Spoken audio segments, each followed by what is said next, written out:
Et à l'appel de la coordination provinciale des organisations de la société civile du Ziro, les populations de Sapuy ont manifesté leur soutien aux autorités de la transition.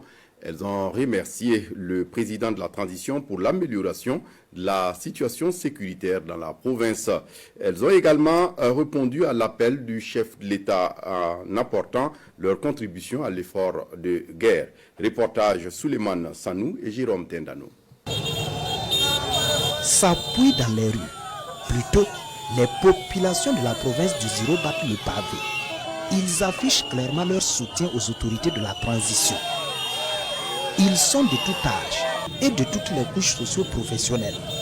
Effigie du capitaine Ibrahim Traoré en main, disent-ils, c'est l'expression de la gratitude du Ziro qui retrouve peu à peu sa quiétude d'antan.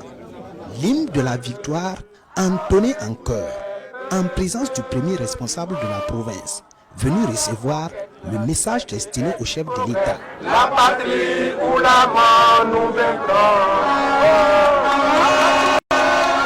Au chef de l'État, garant de notre unité nationale, nous remettons avec respect et espoir cette expression tangible du soutien du peuple du Ziro. Puissent ces fonds contribuer, ne serait-ce qu'un peu, à alléger le fardeau de nos vaillants forces de défense et de sécurité et nos vaillants volontaires pour la défense et la patrie et à renforcer notre capacité collective à faire face aux défis qui nous confrontent. La population du Ziro exprime sa gratitude envers le chef de l'État et son gouvernement pour les efforts et les réformes entreprises dans la reconquête progressive du territoire national. Elle reconnaît les avancées réalisées et les encourage vivement à persévérer, se déclarant prête à apporter toujours son soutien. La marche se veut également une réponse à l'appel à contribution lancé par le président Traoré. 4 tonnes de maïs et du numéraire remis au commissaire. La mobilisation de ce matin, en tout cas, ça témoigne de votre disponibilité à accompagner le président du FASO dans ses efforts de lutte contre le terrorisme. C'est le montant de plus d'1,9 million. Nous allons en tout cas vous rassurer de remettre ces fonds-là acquis de droit. En pleine interview, une contribution de 100 000 francs CFA annoncée, puis 150 000.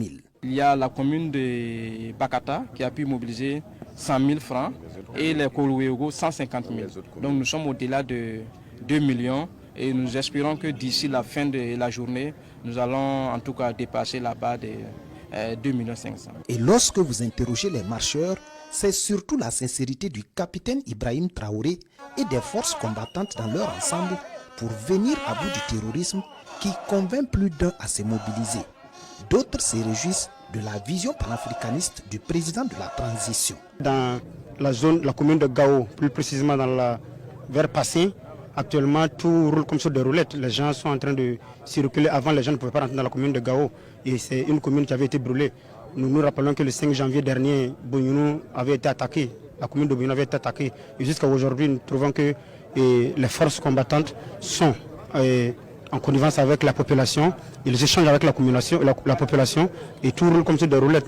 Et tous ensemble, on doit se mettre la main dans la main pour voir comment développer notre pays, pour aider ceux qui sont au front, ensemble pour que nous puissions avoir la paix dans notre pays, développer aussi les pays de la sous-région, notamment l'AES. Il faut que tous ensemble, on se mette la main dans la main pour que les autres comprennent qu'on est tous là pour le développement de l'Afrique. Cette marche n'est qu'un élément d'une série d'actions à dérouler en soutien aux forces de défense et de sécurité, aux volontaires pour la défense de la patrie et aux autorités de la transition burkinabé.